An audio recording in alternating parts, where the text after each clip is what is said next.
In Jeremiah 23, verse 6, Yahweh is the name given to the Messiah. And I'm talking about the Davidic Messiah, i.e., Jesus. So when Christians tell us that Jesus is Yahweh, they keep forgetting that Jesus is actually a Yahweh of representation. And that is important because Jesus identifies himself as the Messiah. Now, Peter, being a Jew who knew about the coming of the Messiah, will not have believed that the Messiah is God himself.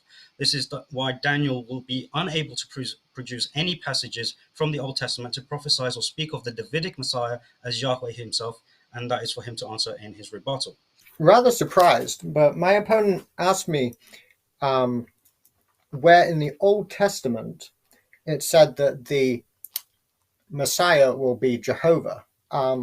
I was surprised to see him ask that, but nevertheless, since he asked, I will tell him. Jeremiah chapter 23, and in verse 6, speaking of the Messiah, it says, "In his days Judah will be saved, and Israel will dwell securely. And this is the name by which he will be called, Jehovah our righteousness." Do you accept the idea that that Jehovah is being used in a representative sense in Genesis 19:24? You know, what did you expect me to say? Yes? No, of course not. Right. If you're going to try to use the Shaliach principle, a Shaliach can speak for God. They can say this is what God said, but you can't do the things that God does. Like if I'm your Shaliach and if you were married, I can't. I mean, I can go to your wife and say, you know, this is what Daniel said, but I can't sleep with your wife as if I am your husband. If I am her husband, because I'm not.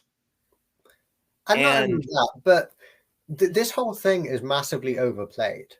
And I think the clearest evidence of this is something that is sitting in front of our eyes the whole time, but we don't pay attention to it because it's instinctive and we know it anyway. Yeah. When Jesus sent people, right? When Jesus sent the apostles out to preach, all of the apostles, even after Jesus' death, considered themselves to be sent by Jesus.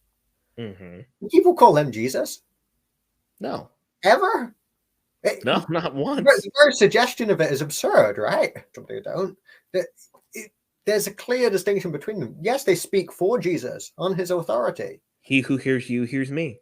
But there's a clear distinction, and you will never mistake the one for the other, no matter what you've been smoking. But in the Old Testament, we see the complete difference that is incomparable.